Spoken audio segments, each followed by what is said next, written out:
Praise the lord. నేటి దిన వాగ్దానము. యెహోవా నీ వాక్యము ఆకాశమందు నిత్యము నిలకడగా నున్నది. కీర్తనలు 119, 89 దేవుడు సూర్యుని కంటే స్థిరంగా ఉన్నాడు అని 119 కీర్తన రచయిత ఎరుగును. దేవుని యొక్క సత్యం ఆకాశములో స్థిరంగా నిలుస్తుంది. ఒక మేఘావృతమైన దినము కంటే చాలా కష్టతరమైన బాధల మధ్య దేవుడు అతనికి ఒక మార్గదర్శకుడుగా ఉన్నాడని అతడు అంగీకరించాడు. అతడు దేవునికి అందిన నిత్యమైన సత్యం విశ్వాస్యతను ప్రయత్నించే పరిస్థితుల మధ్యలో సంతోషం, సంరక్షణ రెండింటికి చెందిన ఒక మూలంగా ఉందని కనుగొన్నాడు. కీర్తనాకారుని వలె మనం దేవునికి చెందిన వారం.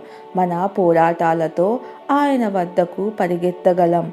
కష్టాలకు చెందిన మేఘాల క్రింద మనలను మనం కనుగొన్నప్పుడు అన్ని తరాలకు కొనసాగే ఆయన యొక్క స్థిరమైన విశ్వాస్యతను మనకు మనమే జ్ఞాపకం చేసుకుందాం.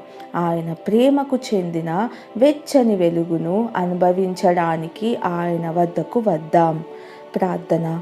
తండ్రి, నా జీవితంలో మేలు అంతటికీ నీవే స్థిరమైన మూలంగా ఉన్నందుకు నీకు వందనాలు. యేసయ్య నామంలో ప్రార్థిస్తున్నాను తండ్రి. ఆమెన్.